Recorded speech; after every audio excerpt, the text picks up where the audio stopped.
Deus, querido Pai, Jesus, amigo e mestre, agradecidos estamos, Senhor, por mais essa oportunidade de aqui estarmos, procurando ampliar os nossos entendimentos sobre as leis de Deus à luz da doutrina espírita. Como é bom, Senhor, estarmos tendo essa oportunidade de aprendizado.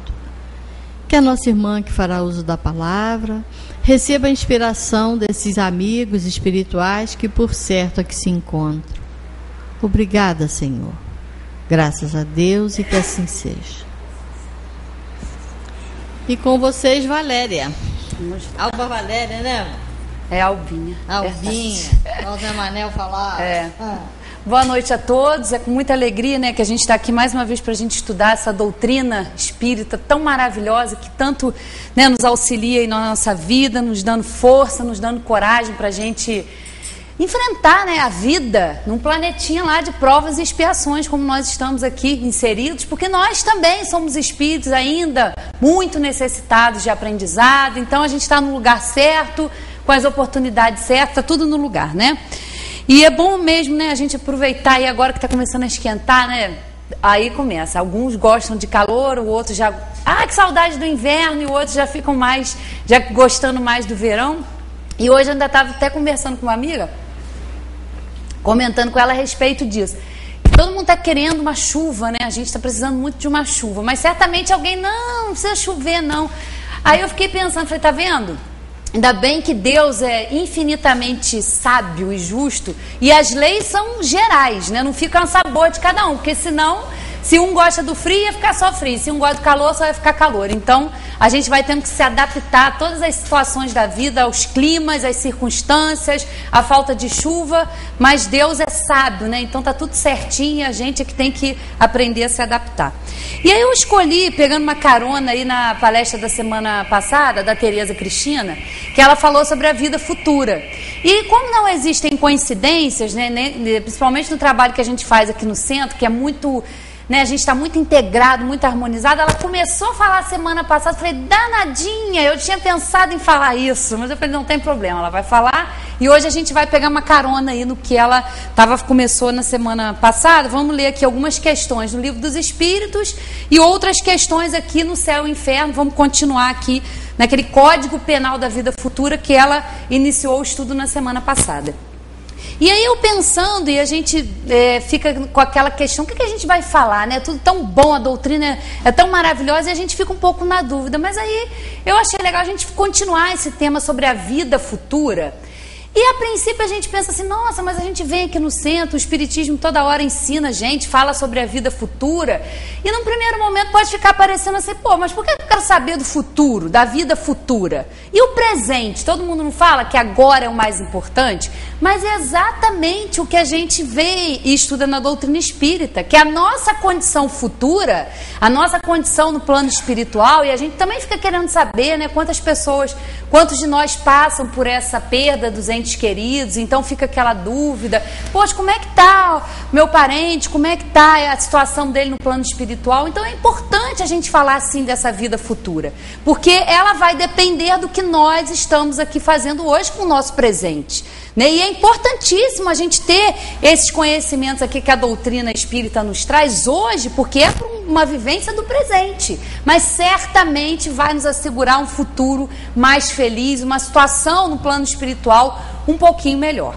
Então vamos lá com algumas questões aqui do Livro dos Espíritos. A primeira delas está aqui no item que fala sobre, é o capítulo 2, que fala das penas e gozos futuros, e fala aqui a intuição das penas e dos gozos futuros. Questão 960. De onde procede a crença que se encontra em todos os povos nas penas e recompensas futuras? É sempre a mesma coisa, pressentimento da realidade dado ao homem pelo seu espírito. Porque ficais sabendo, não é em vão que uma voz interior vos fala, e vosso mal está em não escutá-la sempre. Se pensasseis bem nisso, com a devida frequência, vos tornaríeis melhores. E aí continua. No momento da morte, qual é o sentimento que domina a maioria dos homens? A dúvida, o medo ou a esperança? E eles respondem, A dúvida para os céticos endurecidos, né? Para aquelas pessoas, eu não acredito em nada disso, isso para mim não existe, morreu, acabou, né? Aqueles céticos, aquelas pessoas que realmente não acreditam. O medo para os culpados e a esperança para os homens de bem. E a gente fala aqui, né, do medo para os culpados, porque como a gente acabou de ver na resposta anterior, intuitivamente a gente sabe. Nós já passamos muitas vezes por esse processo de encarnar e desencarnar, por esse processo da morte, e esse medo aqui aparece muitas vezes por isso, porque a gente sabe, intuitivamente a gente sabe, está lá no nosso espírito, que a gente quando desencarnar vai ter que encarar. Vamos ter que encarar a nossa própria consciência. Então, intuitivamente, a gente fica com medo, né, da morte por causa disso. Porque a gente fica com aquela sensação de que não fez tudo o que devia, o que podia ter feito. Então, dá aquele medo, né? E a esperança para os homens de bem, né? Então, a gente tem que procurar realmente fazer o bem, ser caridoso, cuidar da nossa reforma íntima, porque aí a gente vai desencarnar de uma forma mais tranquila, mais esperançosa. Por que há céticos, desde que a alma traz para o homem o sentimento das coisas espirituais? São em menor número do que supondes. Muitos se fazem de espírito forte durante esta vida por orgulho, mas no momento da morte não se conservam tão fanfarrões. E aí vem o comentário de Kardec. A consequência da vida futura se traduz na responsabilidade dos nossos atos. Então a gente sabe que de acordo com o que nós estamos fazendo aqui, com a maneira que nós estamos conduzindo a nossa vida, isso vai ter consequências. Então a gente sabe, né, que aí tem uma responsabilidade. Que é muito bom a gente saber tudo isso, é importante e fundamental para que a gente saiba, né? E essa foi a missão dos espíritos, já trazerem esses esclarecimentos para nos ajudar a evoluir. Mas ao mesmo tempo a gente sabe que a nossa responsabilidade também aumenta, né? Porque está sendo dado, a gente está tendo a oportunidade de ter contato, de estudar, de conhecer, de praticar. Então é claro que a nossa responsabilidade também vai aumentar. A razão e a justiça nos dizem que na distribuição da felicidade a que todos os homens aspiram, os bons e os maus não poderiam ser confundidos. Deus não pode querer que uns gozem dos bens sem trabalho e o outro só o alcance com esforço e perseverança. A ideia que Deus nos dá de sua justiça e de sua bondade, pela sabedoria de suas leis, não nos permite crer que o justo e o mal estejam aos seus olhos no mesmo plano, nem duvidar de que não recebam algum dia uma recompensa e outro é o castigo pelo bem e pelo mal que tiverem feito. É por isso que o sentimento inato da justiça nos dá a intuição das penas e das recompensas futuras. E é claro, porque não pode ter, a balança é diferente, né? E nós vamos ver aqui mais para frente, já no Céu e Inferno, essa diferenciação. É claro que a gente vai falar de um código penal, né? A gente pensa num código como se fosse uma punição, mas não é. Então tudo está de acordo com o conhecimento que nós temos, porque quando nós agimos, isso é fácil até da gente avaliar na nossa própria vida. Quantas vezes nós fizemos escolhas equivocadas, nós erramos, nós prejudicamos alguém, muitas vezes sem ter o conhecimento de causa. Mas a partir do momento que a gente conhece, que a gente sabe que os nossos atos, os nossos pensamentos vão ter uma consequência, aí já é mais complicado, porque aí a gente está errando com conhecimento de causa. É diferente de quando a gente é ignorante, de quando a gente realmente não sabe, enquanto a gente desconhece. Mas a partir do momento que a gente conhece, a gente vai, né, caminhando de uma forma mais segura, mas também tem que caminhar de uma forma mais responsável. Então é claro que nessa balança aí, nesse julgamento das recompensas ou dos sofrimentos, a gente vai ver uma intenção, um conhecimento que o espírito tem, vai ser tudo isso levado em conta. Não é como a nossa justiça aqui, né? Nós estamos falando da justiça, o que a gente tem como comparação é a justiça dos homens. Muitas vezes é falha, mas essa justiça divina é completamente diferente, não há equívoco, está tudo, né, num contexto de muita perfeição. E aí vamos passar por a questão 966. A natureza das penas e dos gozos futuros. Aí Kardec faz o seguinte questionamento na questão 966. Por que o homem faz ideias tão grosseiras e absurdas das penas e dos gozos da vida futura. Inteligência ainda não suficientemente desenvolvida. A criança compreende da mesma maneira que o adulto? Aliás, isso depende também do que se lhe tenha ensinado. É nesse ponto que há necessidade de uma reforma. Vossa linguagem é muito imperfeita para exprimir o que existe além do vosso alcance. Por isso, foi necessário fazer comparações, sendo essas imagens e figuras tomadas com a própria realidade. Mas à medida que o homem se esclarece, e o homem esclarece o seu pensamento, compreende as coisas que a sua linguagem não pode traduzir. E aqui ele está falando dessa questão do céu e do inferno, que a gente sabe, né, da doutrina espírita, principalmente aqui no livro No Céu e Inferno, que aborda essas questões. A gente sabe que não há nenhum lugar circunscrito, um céu ou um inferno, que as pessoas vão ficar lá ardendo numa chama eterna. Não, é porque o homem ele tem dificuldades de entender certas coisas, então ele toma, né, algumas figuras por comparação, e ele acha que isso é a realidade. Então nós aprendemos aí ao longo dos séculos, através das religiões, isso, essa coisa do céu e do inferno. Aí ficou aquela questão, mas quando uma criança em tenra idade morre, se ela não teve tempo de fazer nem o bem nem o mal, e por que ela morre? Como é que se explica isso? Aí se criou para dar um jeitinho purgatório. Então a gente tem tudo isso aqui, mas isso são figuras, né? Não existe um lugar circunscrito. Na verdade, o céu ou o inferno a gente pode tratar como se fossem estados de consciência. Quando nós estamos passando por uma situação difícil, uma dor, uma aflição, é claro que aquilo nos traz muito sofrimento. E muitos espíritos se usam dessa expressão: nossa, minha vida está um inferno, eu estou no inferno astral, né? Termo que às vezes a gente usa e que escuta as pessoas falando. Ou quando a gente está numa situação de muito tranquila, a gente compara como se isso fosse um céu. Mas são, na verdade, estados da nossa consciência. São as formas que nós vamos nos encontrar em espírito, né? Em paz ou numa perturbação ou em sofrimento. Então, aqui precisa, o que eles dizem aqui, ó. E muitos ainda acreditam nisso porque isso é ensinado, isso é estimulado, né? Ainda se teme a Deus. Ainda se teme a Deus, não se compreende, não se ama a Deus, não. Quantos falam, não, eu sou temente a Deus? Quem teme tem medo, e nós não precisamos ter medo de Deus. Se nós já podemos compreender, como eu falei aqui, as leis, elas são sábias, né? O sol nasce para todos, porque é uma lei, a lei divina ela é para todos, não fica ao sabor de cada um fazer o que quer para as leis, não. Nós somos aí envolvidos e regidos por uma lei, né? Por leis divinas que são perfeitas, então está tudo num contexto de muita perfeição. Então a gente já entende que Deus, claro, criou a reencarnação. Porque se nós fomos criados simples e ignorantes, né, saímos de um ponto zero e temos que chegar no outro extremo, que é o da perfeição, como que nós vamos atingir isso com uma existência?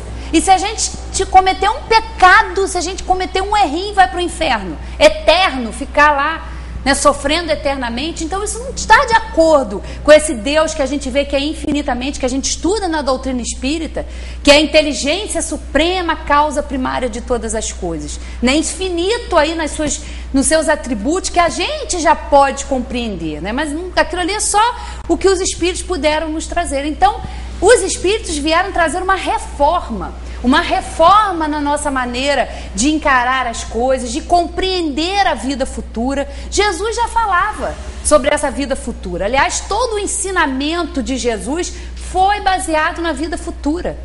Ele falava para a vida futura. Que vida futura é essa? É a vida do espírito, que é verdadeira, que é imortal. Nós existimos. Ora estamos encarnados e ora estamos desencarnados. Mas há uma regra, há um contexto, há leis que vão nos definir, que vão nos dar esse porto aí seguro, né, para a gente seguir. E aí vamos continuar aqui na questão 981. Há diferença para o estado futuro do espírito entre aquele que temia a morte e aquele que a via com indiferença e até mesmo com alegria? A diferença pode ser grande. Entretanto, ela em geral se apaga ante as causas que produzem esse medo ou esse desejo. Quem a teme ou quem a deseje pode ser impulsionado por sentimentos muito diversos e são esses sentimentos que vão influir no estado futuro do espírito. E aqui a gente tem um exemplo dos espíritos dos nossos irmãos que cometem suicídio. Porque às vezes a pessoa está passando por um sofrimento tão grande, ela não suporta aquela prova, não suporta aquele sofrimento, e no entendimento, no conhecimento que esse espírito tem, ele acha que cometer o suicídio vai acabar com o problema dele. Porque ele é uma pessoa que não entende ou ainda não compreende que há uma vida futura, que o espírito ele continua, nós continuamos existindo após, né, deixar a nossa matéria, deixar o nosso corpo. Mas a intenção daquele espírito pode ser boa, né? Ele pode querer se livrar de um grande sofrimento. Então ele acha que, tirando a própria vida, ele vai se livrar daquilo. Só que nós sabemos que não é assim, porque esses irmãos vão ficar no sofrimento ainda muito maior do que eles estavam experimentando aqui. Porque na concepção deles, eles acham que, tirando a vida, o problema cessa. Mas o problema não está no corpo, o problema está no espírito, está em nós, está na nossa essência. O corpo é apenas um instrumento. É um instrumento que o espírito se utiliza para se aperfeiçoar. Então ele vai aí estar atentando contra a própria existência, e a situação desse irmão no plano espiritual vai ser muito difícil. Vai ser de muita perturbação, porque ele vai querer se ver livre daquilo que o aflige e ele não vai conseguir, né? Então isso aqui vai depender muito dos sentimentos. Muitas pessoas que desejam a morte, porque eu queria tanto morrer, não queria passar por essas coisas. A gente de alguma maneira encara a morte às vezes como uma fuga, como a gente falou aqui do suicídio. Então são várias essas intenções, esses sentimentos, né? 982. É necessário fazer profissão de fé no espiritismo e crer nas manifestações para assegurar nossa sorte na vida futura? Basta conhecer a doutrina espírita? E olha a resposta que eles vão nos dar. Se assim fosse, todos os que não creem ou não puderam esclarecer-se seriam deserdados, o que é absurdo. É o bem que assegura a sorte no futuro. Ora, o bem é sempre o bem, qualquer que seja a via pela qual se conduz. E olha que doutrina maravilhosa. Nós não vamos escutar nem estudar no espiritismo que só através do espiritismo nós vamos ser salvos, nós vamos estar com o problema resolvido. Não. Conhecer o espiritismo nos ajuda. É uma mola que nos impulsiona para compreender as coisas de uma forma melhor. Mas só conhecer o espiritismo não. E os que não conhecem? Iam estar condenados ao fogo do inferno? Claro que não. E uma doutrina, para dizer isso, tem que ser muito verdadeira, tem que ser muito segura para nos passar isso aqui. Porque se não fosse, não. Nós não vamos ouvir isso nunca no espiritismo, não, se você não conhecer, porque não basta o conhecimento. O que a gente vai fazer com esse conhecimento, que é a questão. Se nós não passamos a pensar, agir, proceder, conhecendo a doutrina espírita, não vale de nada. É mais um conhecimento que nós vamos ter, mas não vai fazer nenhuma diferença na nossa vida, né? E é um desperdício que nós vamos estar fazendo se a gente não se esforçar para colocar tudo isso em prática, né? E aqui eles falam, antes de um comentáriozinho de Kardec, eu vou terminar aqui, depois eu passo para 2 questões aqui que eles pedem para que a gente leia. A crença no espiritismo ajuda o homem a se melhorar, ao lhe fixar as ideias sobre determinados pontos do futuro. Ela apressa o adiantamento dos indivíduos e das massas, porque permite considerarmos o que seremos um dia. É, pois, um ponto de apoio, uma luz que nos guia. O Espiritismo ensina a suportar as provas com paciência e resignação. Desvia o homem da prática dos atos que podem retardar-lhe a felicidade futura.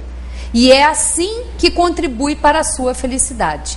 Mas nunca se disse que sem ele não se possa atingi-la. É claro, porque senão, né, a minoria no planeta Terra é espírita. Então, todos os outros estão condenados? É que nem o pensamento que a gente ainda vê. A gente está vendo esse desenrolar no planeta, guerras, tudo em nome da religião. E são as piores guerras. As guerras religiosas são as piores, porque são fruto do fanatismo, são fruto da falta de compreensão, de achar que a sua ideia ou a sua religião tem que prevalecer sobre a do outro. E olha o espiritismo, completamente oposto. Não é só através dele, mas ele ajuda. Por quê? Porque nós de antemão já sabemos quem nós somos, o que nós estamos fazendo aqui, para onde nós vamos. Não é uma vaga ideia como se tinha, não, é uma certeza. Foram os espíritos que já estão desencarnados, que já passaram por aqui, que nos vieram trazer, né, essas notícias. E isso não ajuda? Né? Alguma ideia que nos faça melhorar? Eu acho que vale muito a pena, né? E realmente é muito bom. Aí tem a questão aqui, 165, que fala também sobre isso. Deixa eu ver aqui, 165, aqui. O conhecimento do espiritismo exerce alguma influência sobre a duração maior ou menor da perturbação? E aqui eles estão tratando da questão que fala de quando o espírito desencarna, dessa perturbação que o espírito experimenta, né, muitas vezes após a sua encarnação, a sua desencarnação. A resposta: uma grande influência, pois o espírito compreende antecipadamente a sua situação. Mas a prática do bem e a pureza de consciência são o que exerce maior influência. Se a gente não tornar isso aqui parte integrante do nosso espírito, não vai nos ajudar. Porque isso aqui vai nos ajudar sim a praticar o bem, a ter uma consciência mais elevada, a olhar o outro, né, com mais amor, com mais caridade. Claro que vai nos ajudar. Mas se nós não praticarmos o bem, não vai valer de nada. É um conhecimento que não vai trazer muitos benefícios para nós, né? Então a gente tem que aproveitar esse conhecimento e botar em prática, né? Vamos lá. E a outra questão é 799. Vamos lá. 799. De que maneira o espiritismo pode contribuir para o progresso? Aí já está falando do espiritismo dentro da lei do progresso. Destruindo o materialismo, que é uma das chagas da sociedade. Ele faz os homens compreenderem onde está o seu verdadeiro interesse. A vida futura não estando mais velada pela dúvida, o homem compreenderá melhor que pode assegurar o seu futuro através do presente. Destruindo os preconceitos de seita, de casta e de cor, ele ensina aos homens a grande solidariedade que os deve unir como irmãos. Olha como o espiritismo pode nos ajudar. E nos ajuda e muito. Porque a gente já, antecipadamente, como eles dizem aqui, a gente pode já compreender a nossa situação. E não é importante a gente se situar num planeta como esse, onde o mal prevalece, onde todo o tempo nós somos aí bombardeados com notícias, com tragédias, com guerras, com violência, com as coisas mais absurdas. Não é bom a gente ter esse esclarecimento? Nos dá muita paz, nos dá muita tranquilidade. E nós passamos a entender que nós estamos nesse contexto. Teve uma outra oportunidade. Estava até conversando com a mãe, um dia a gente estava almoçando no restaurante, e aí chegou um rapaz comentando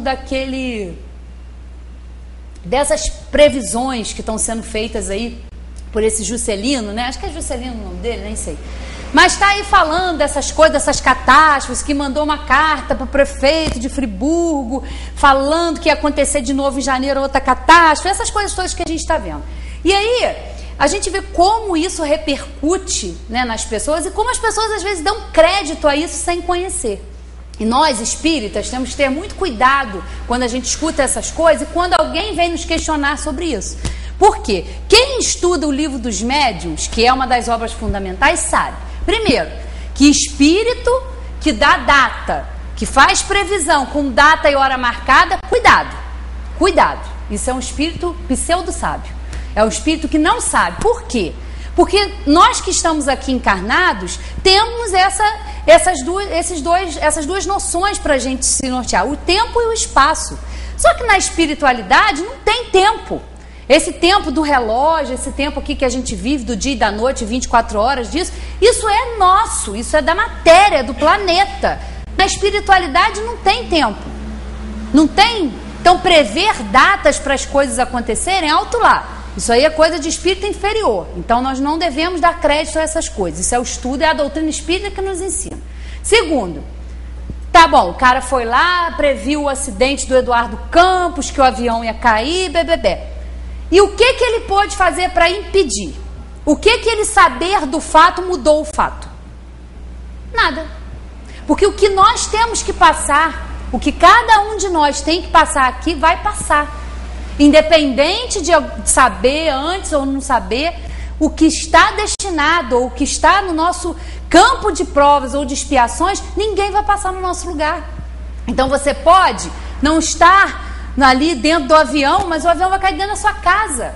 Então isso nos traz uma tranquilidade, porque se nós embarcarmos nessas histórias, nessas previsões aí, nós vamos viver como a gente vive hoje.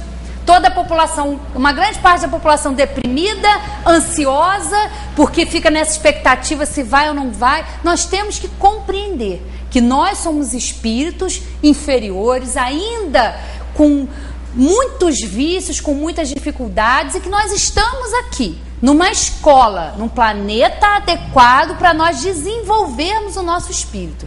E como a gente vai fazer isso? Passando pelas dificuldades, passando pelo que a gente tiver que passar, porque o que está para nós, o que está dentro do nosso conhecimento, dentro do nosso aprendizado, ninguém vai passar no nosso lugar. A gente não vai evoluir por ninguém, nem ninguém vai evoluir por nós.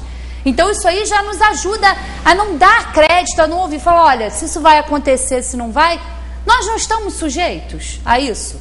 Estamos ali, ó, no planeta de provas e expiações, sujeitos a tudo isso, sujeitos a enfermidades, sujeitos a doenças, sujeitos a flagelos destruidores. E o que por exemplo, se o prefeito está em posse disso, o que ele vai fazer? Se tem alguma coisa que possa fazer dentro das suas possibilidades, se ele quiser fazer, que faça. Mas se tiver que acontecer de novo, quem de nós vai impedir? Quem de nós se acha poderoso ou onipotente para impedir o que está nos desígnios de Deus? Então nós temos que prestar atenção nisso, porque isso tem a ver com a gente sim. E na medida do que a gente puder, esclarecer as pessoas. Porque senão a gente vai viver eternamente nessa angústia de querer controlar as coisas. Porque, de uma maneira geral, todos nós somos controladores. Todos nós temos esse sentimento de onipotência, de achar que a gente pode controlar. Mal a gente se conhece, mal a gente consegue administrar os nossos sentimentos, os nossos pensamentos, mal a gente consegue dar conta do que é nosso. E a gente se acha no direito de interferir na vida do próximo ou de determinar o que Deus tem ou não que fazer. Nós não temos capacidade para isso, nós não temos o poder para isso. E é muito bom quando a gente aprende que nós não temos essa onipotência. Porque todas as vezes que nós nos vemos assim, com esse controle, ou achando que a gente tem controle sobre a vida de alguém ou sobre alguma coisa, a gente vive angustiado, a gente vive aflito, a gente fica exausto e nunca vai conseguir. É como enxugar o gelo num pleno sol de meio-dia. Você vai ficar ali naquele desgaste e você não vai conseguir. Então tudo isso, esse conhecimento, nos tranquiliza. Porque se a gente for ficar nessa, não vou fazer isso... A vida é um risco, viver é um risco. Nós podemos ir para fazer uma simples cirurgia e alguma coisa ali não dá certo. Não está no que a gente planejou, nem pensou que aquilo podia acontecer, mas pode. Ou as coisas mais improváveis, que às vezes não passam pela nossa cabeça, acontecem. Então nós estamos expostos a risco todos os dias. Há risco de pegar uma doença, em risco de sofrer um acidente, sair de casa, não sabe se a gente vai voltar mais. Mas se a gente começar a ficar prestando atenção nisso, vai ficar todo mundo, como a gente vai ver, com neurose, com psicoses, e vamos ficar doentes. Nós estamos num momento que a humanidade está muito doente. Doente de quem? Do espírito, principalmente, com depressão, com ansiedade, com angústia, por causa disso. Porque a gente não compreende as coisas. Com o espiritismo, a gente coloca as coisas no lugar. Até porque nós sabemos que quando nós estamos no plano espiritual, quando a gente tem que vir reencarnar, nós não vamos escolher coisas fáceis. Não, nós vamos escolher passar por momentos difíceis, por momentos de angústia, porque são os momentos que mais a gente vai crescer, que mais a gente vai poder compreender as coisas.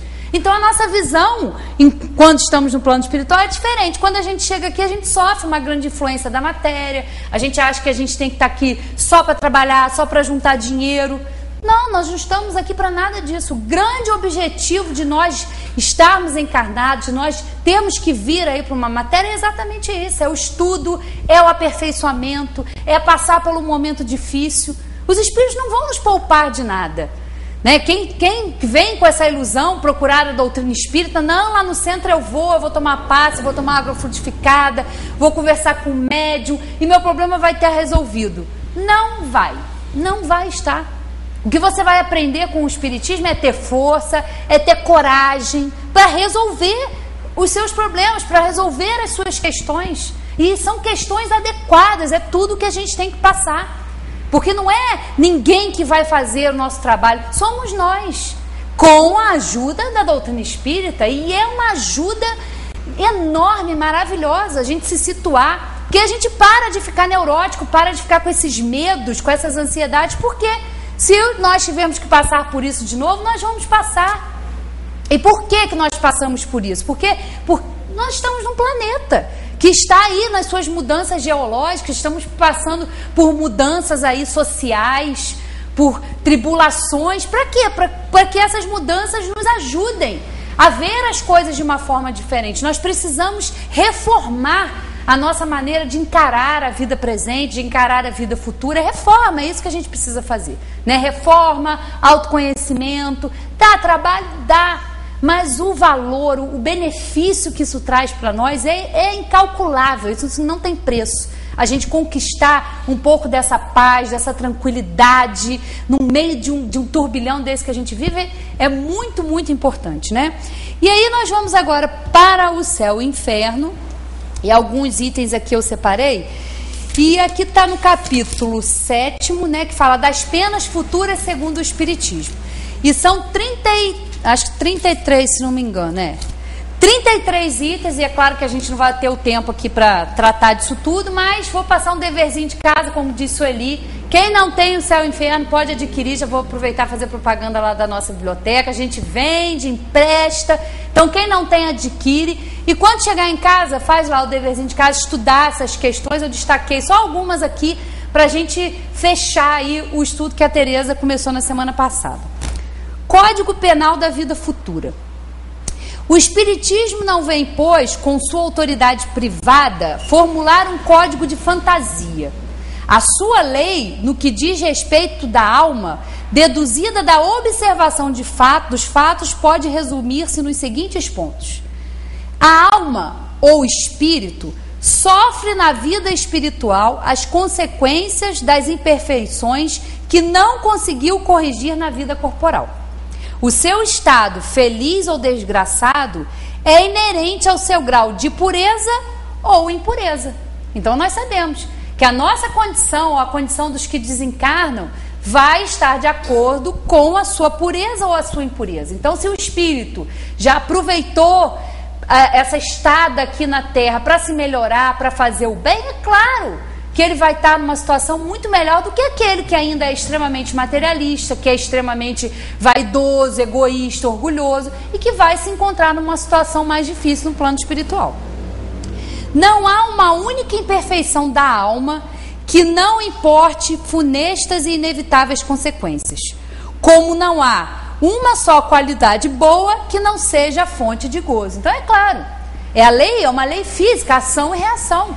Então, se nós pensamos no bem, se nós agimos no bem, se nós procuramos fazer pelo outro o que gostariam que fizesse por nós, que bom, a nossa situação vai estar muito melhor no plano espiritual. Nós vamos estar lá sendo recebidos por todos aqueles que nos precederam, vamos passar por esse momento, por essa perturbação, de uma forma mais tranquila. Mas do contrário também, se nós desencarnamos com muitos vícios, com muitos ódios, com muitas paixões, nós vamos também continuar numa situação de sofrimento no plano espiritual.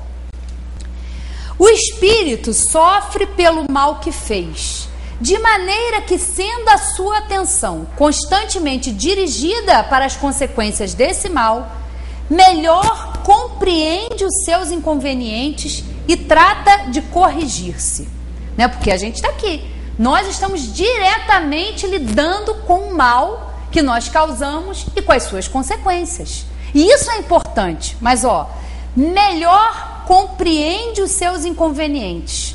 Mas para a gente compreender esses inconvenientes, aí que tá o pulo do gato, aí que está a questão. Porque a gente só pode compreender esses inconvenientes fazendo o quê? Despertando a nossa consciência, mudando a maneira da gente ver as coisas difíceis que a gente passa aqui nessa terra, só dessa maneira. Porque se a gente não compreende o que não está bom, o que está inconveniente nas nossas ações ou na nossa forma de pensar, é claro que a gente não vai se corrigir. Se a gente continuar sempre achando que está certo em tudo, que não precisa se reformar, que não precisa se olhar, não precisa fazer esse trabalho, né, de fazer assim, de olhar para dentro, isso dá trabalho. Porque quando a gente faz assim, a gente vai ver coisas que a gente não gosta. Mas são exatamente essas coisas que a gente não gosta que a gente tem que se empenhar para corrigir. Porque senão vão ficar uma vida inteira, ou vidas inteiras, existências inteiras, agindo da mesma forma. Então, se a gente não compreende, não desperta, né, essa consciência, a gente não vai se corrigir. Uma coisa está ligada à outra. O espírito sofre, quer no mundo corporal, quer no espiritual, a consequência das próprias imperfeições. As misérias, as vicissitudes padecidas na vida corpórea são oriundas das nossas imperfeições. São expiações de faltas cometidas na presente ou em precedentes existências. Se nós não estamos sofrendo as consequências do nosso mal proceder de agora, aonde tem a origem? Se nós muitas vezes já presenciamos crianças que nascem aí com deficiências congênitas, com deficiências, com síndromes, o que essas crianças fizeram para já vir assim? É claro que elas terem que ter, o espírito delas existiu antes e elas estão trazendo na presente vida as consequências de uma maneira errada de proceder, de uma forma sem consciência de proceder. Então a gente vai ter aí esses atos, esses fatos na nossa vida que se nós não causamos agora, nós já causamos em outras. A expiação varia segundo a natureza e a gravidade da falta, podendo, portanto, a mesma falta determinar expiações diversas, conforme as circunstâncias, atenuantes ou agravantes em que for cometida. Não há regra absoluta nem uniforme quanto à natureza e à duração do castigo. A única lei geral é que, segundo o seu valor, toda falta terá punição, bem como recompensa todo ato meritório. É o que a gente estava falando antes das intenções, dos sentimentos que movem, né, que nos movem. E aqui, a gente vê que a expiação ela vai variar segundo a natureza e a gravidade da falta. E segundo o seu valor. Então é claro que quando nós vamos desencarnar, nós vamos passar aí por um processo de avaliação, não de julgamento, mas de avaliação da nossa própria consciência, que não vai ser feito por ninguém, não. Não fiquem achando que Deus vai estar lá num tribunal, sentado com o promotor do lado, com coisa. Não é assim. Não é assim que funciona. Nós é que vamos, desprendidos da matéria, avaliar a vida que nós tivemos, o que nós fizemos de bom com a vida que a gente deixou, o que foi útil, o que não foi, onde a gente podia ter feito melhor e não fez, o que a gente acertou, o que a gente errou. Não vão ser condenados, não. A nossa própria consciência é que é o nosso juiz, é que vai avaliar. E é claro que não é absoluto. Isso vai variar de acordo com as intenções, porque muitas vezes a gente avalia isso na nossa vida. Quantas vezes a gente, com boa intenção, quer ajudar alguém ou acha que está fazendo um grande bem e o desenrolar daquilo ali não vai ser bom. A gente vai ver que a gente vai prejudicar alguém, mas não foi a nossa intenção. A gente estava com a melhor das intenções de auxiliar. Só que às vezes as coisas, a coisa não saiu bem do jeito que a gente queria. Então, como é que vai ser isso? Essa avaliação vai ser de acordo com o que nos moveu a fazer aquilo. Então, quanto mais nós nos exercitarmos no bem, quanto mais nós procurarmos essa prática de se colocar no lugar do outro, de fazer pelo outro o que gostaria que fizessem por nós, melhor para nós. Porque não é um julgamento rigoroso, rígido, não. Vai variar de acordo com as intenções. E aí vai uma variedade de situações e de fatos que muitas vezes o que aos nossos olhos é uma injustiça, é uma coisa que está sendo cometida, eu não merecia isso, ou fulano na minha família não precisava passar por isso, é o nosso julgamento, mas nós não temos capacidade para avaliar aquilo ali com mais profundidade, ou capacidade para ver. Então, o que às vezes a gente acha que é um erro, que a gente considera e julga que o outro está fazendo um erro, Deus vai considerar aquilo ali um bem, Ele vai avaliar de uma outra forma. Então nós temos sim que nos esforçar nessa prática do bem, mesmo que as coisas às vezes não saiam como a gente gostaria, mas elas vão sair do jeito que elas têm que ser. É igual a questão da prece, né? Às vezes a gente faz prece, muitas pessoas falam assim, eu faço prece, peço, mas quanto mais eu rezo, mais assombração me aparece, né? A gente escuta isso. Mas por quê? Porque às vezes a gente está pedindo uma coisa que vai ser uma grande derrocada, vai ser a nossa queda. Então nós não vamos ter, porque nós não temos capacidade, somos espíritos mais encarnados, sofrendo uma grande influência da matéria, sofrendo uma grande influência de muitas vezes ter e deixar o ser de lado. Nós passamos por isso aqui. E muitas vezes nós somos alertados, olha, não faça isso, nós temos um anjo da guarda, mas às vezes a gente vai lá e vai fazer e não vai se dar muito bem, mas acaba também, é uma forma de aprendizado que a gente tem. Então a gente tem sempre que avaliar e aprender a olhar as coisas de uma forma, aprender a confiar, na verdade, porque quando a gente julga uma coisa que a gente acha errado, a gente não sabe o que está por trás daquela história, o que está por trás daqueles espíritos estarem reunidos ali. Muitas vezes a gente faz isso, nossa, mas é uma pessoa tão boa e um familiar não valoriza, um familiar não faz o que devia fazer, mas aos nossos olhos a gente não sabe o que aqueles espíritos estão fazendo juntos ali. A nossa capacidade de visão ela é muito estreita, ela é muito limitada ao aqui e agora. Mas nós não estamos vivendo aqui pela primeira vez. Nós já vamos trazendo aí muitas vivências, muitas experiências, e nós temos tudo isso no nosso espírito. Então essa capacidade de julgar, ela muitas vezes a gente tem que evitar, porque às vezes a gente vai fazer sempre julgamentos precipitados e inconvenientes, né? O arrependimento, conquanto seja o primeiro passo para a regeneração, não basta por si só. São precisas a expiação e a reparação. Arrependimento, expiação e reparação constituem, portanto, as condições necessárias para apagar os traços de uma falta e suas consequências. O arrependimento suaviza os travos da expiação, abrindo pela esperança o caminho da reabilitação. Só a reparação, contudo, pode anular o efeito, destruindo-lhe a causa. Do contrário, o perdão seria uma graça, não uma anulação. Então aqui a gente vê que é preciso para nós, sobre o arrependimento, né, os espíritos que desencarnam ou que estão próximos à sua desencarnação, que se arrependem de forma verdadeira e sincera. Claro que é o primeiro passo. Claro que se arrepender é muito importante. Que o arrependimento ele está ligado à humildade, porque a gente só se arrepende de uma coisa que a gente fez e a gente sabe que ela não foi correta. Então precisa de uma grande dose de humildade para reconhecer que a gente errou e a gente se arrepender. É um arrependimento sincero, mas não basta.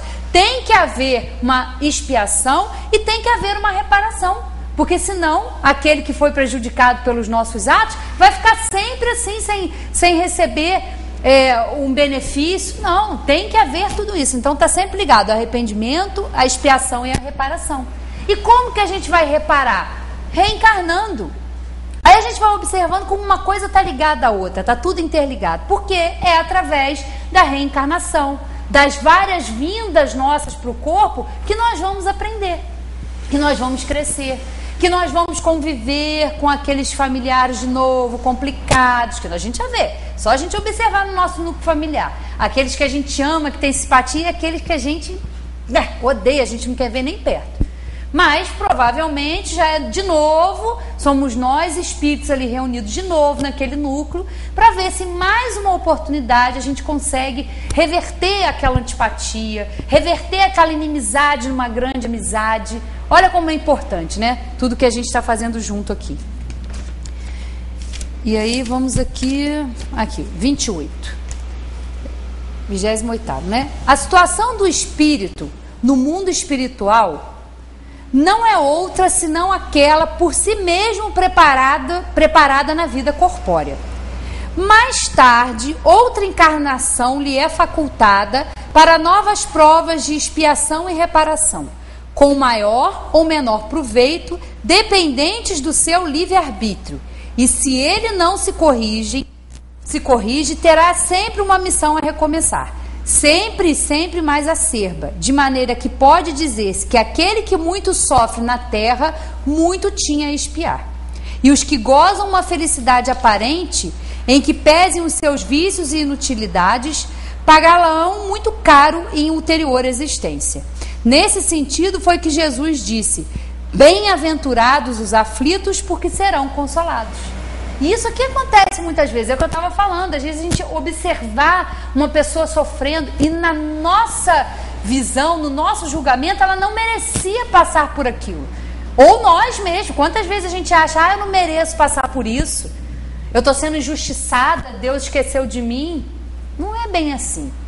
Se nós estamos sofrendo muito, ou se a gente tem uma pessoa próxima que sofre muito, ela está ali numa grande oportunidade de reparação, de expiação. Ela não está sendo castigada, não está sendo... Não, temos que abandonar definitivamente essa história de castigo, de inferno, de punição eterna. Isso não existe. Isso não está de acordo com a justiça de Deus. Não com esse Deus que a doutrina espírita, que os espíritos vieram nos trazer. Infinitamente bom, como uma inteligência suprema, infinitamente justa, infinitamente boa, infinitamente misericordiosa, ia permitir isso? Não se dá isso. Nós temos que abandonar definitivamente essas ideias do passado, porque não nos ajudam. E está aqui, ó, bem-aventurados os aflitos, porque serão consolados.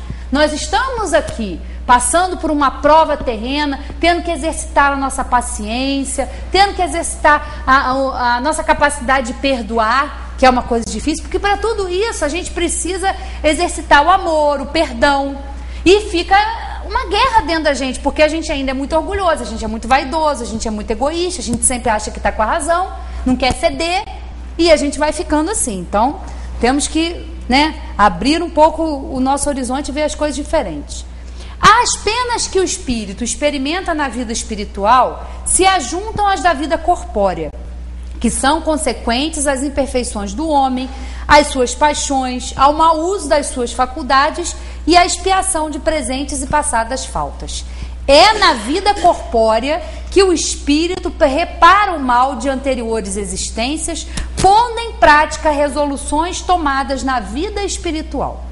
Assim se explicam as misérias e vicissitudes mundanas, que à primeira vista parecem não ter razão de ser. Justas são elas, portanto, que servem para a nossa caminhada rumo à perfeição.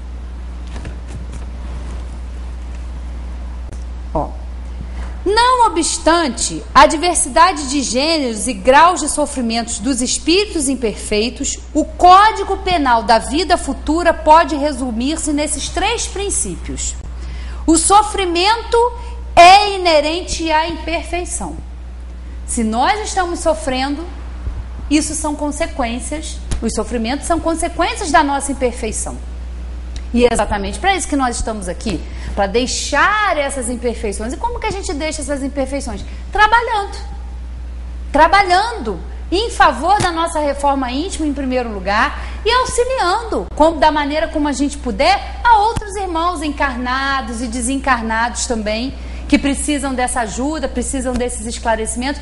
E a gente estava comentando sobre isso na quarta-feira na reunião mediúnica, que na verdade ali é uma reunião com o objetivo dos espíritos sofredores serem trazidos para serem tratados ali, um pronto-socorro, uma emergência. Mas essa reunião que nós estamos tendo aqui, a reunião doutrinária, a reunião de estudo que é feita na terça-noite, são grandes reuniões ou maiores reuniões de desobsessão, de esclarecimento, porque muitos estamos aqui num número de encarnados, mas num número muito, muito maior de desencarnados, que também estão prestando atenção, que também estão ouvindo, que também vão refletir sobre tudo isso que nós estamos falando aqui.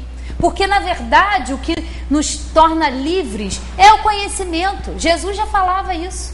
Conhecereis a verdade e ela vos libertará. Não a verdade de religião A, B ou C, não. A verdade das leis naturais, das leis divinas. Porque uma pessoa que às vezes não conhece, né, uma pessoa que mora às vezes no interior, um matuto, né, ele tem uma sabedoria, tem um conhecimento que às vezes um homem mais letrado que estuda, que tem pós-graduação, que tem isso, tem aquilo, não tem. Porque ele tem vivência, ele tem sabedoria. Ele coloca o seu conhecimento, mesmo pouco, numa existência, mas em favor do bem.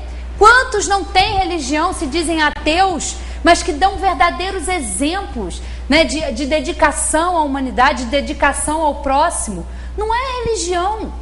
A questão é o que você faz com a sua religião. Se você está no espiritismo, aproveita para usar isso aqui em seu benefício. Se você é evangélico, se você é católico, se você é umbandista, não importa onde você esteja. Use o que você está aprendendo para o seu conhecimento, para a sua melhora. Porque senão fica uma fé estéril, uma fé sem obras. E o que nos adianta conhecer? Nada. O conhecimento importa, mas entre o conhecimento, né, entre a teoria e a prática, existe a vontade. Se você não tem vontade, não tem dedicação para transformar a teoria na prática, a gente está perdendo tempo. Nós estamos perdendo tempo e nós não estamos aqui para perder tempo. Nós não estamos aqui para ficar acumulando tesouros. Os nossos verdadeiros bens são os do Espírito. Nós vamos voltar para o plano espiritual com o que a gente tem de avanço moral ou de estagnação, de virtudes ou de paixões que nós ainda não conseguimos vencer. É para isso que nós estamos aqui. Temos que conquistar, temos que nos melhorar, sim, através do nosso trabalho, do exercício das nossas profissões, no auxílio ao próximo. É claro, através do trabalho que a gente vai evoluir. Mas o que a gente conquistar com esse trabalho vai ficar, é tudo um usufruto. E nós vivemos num mundo em que fica prezando isso. Você tem que ter para você ser bem sucedido, para você ser um homem bem posto na sociedade, você tem que ter bem, você tem que ter posse. Não importa se você é um mau caráter, se você é um desonesto, se você é um corrupto, não importa. É uma inversão total de valores. E nós já temos um conhecimento que nos beneficia a ser diferentes. Não para ser melhor, para ficar nos comparando a ninguém, não.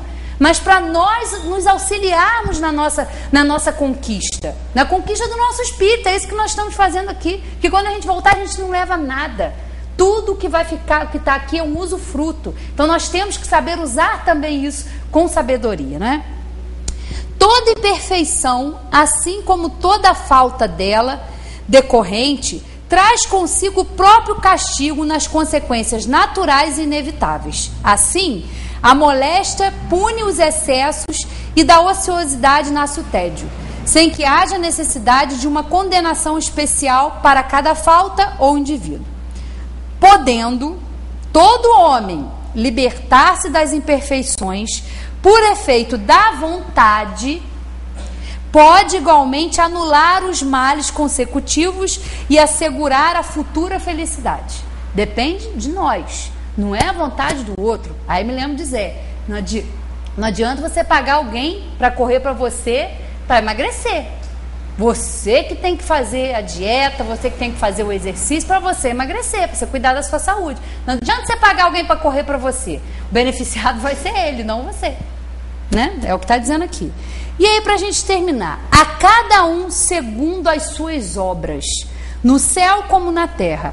Essa é a lei da justiça divina. Então, vai depender de nós. Se nós queremos ter uma situação melhor desde já na nossa vida, não nos livrando, né? Porque a gente não quer ter, não quero ter problema, não quero ter... Ninguém quer.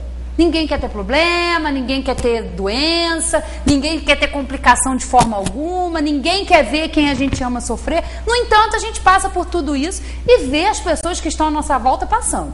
Então, a gente tem que entender, tem que compreender, trabalhar esse equilíbrio, essa harmonia, o quanto necessário for, porque a gente sabe que não é uma tarefa fácil, mas não é uma tarefa impossível.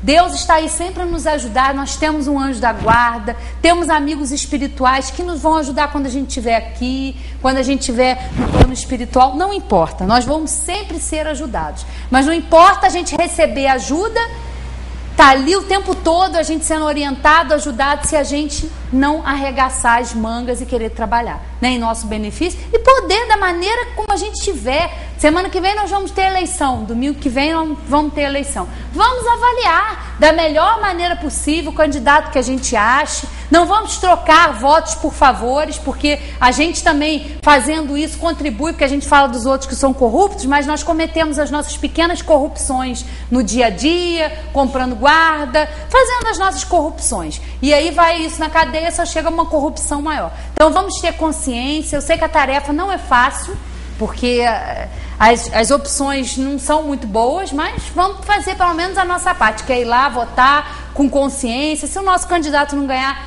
não tem problema, né? Como dizia o Zé, o método assim, de política é a democracia, porque as pessoas escolhem livremente. Então, se a gente tem, né, pessoas aí que nos representam que não são boas, é porque a gente também tem muita responsabilidade nisso, né? Vamos fazer a nossa parte, dar a nossa contribuição da maneira que a gente pode para, pelo menos, tornar a vida, né, numa escola difícil como a Terra, melhor possível, né? Muito obrigada e boa noite.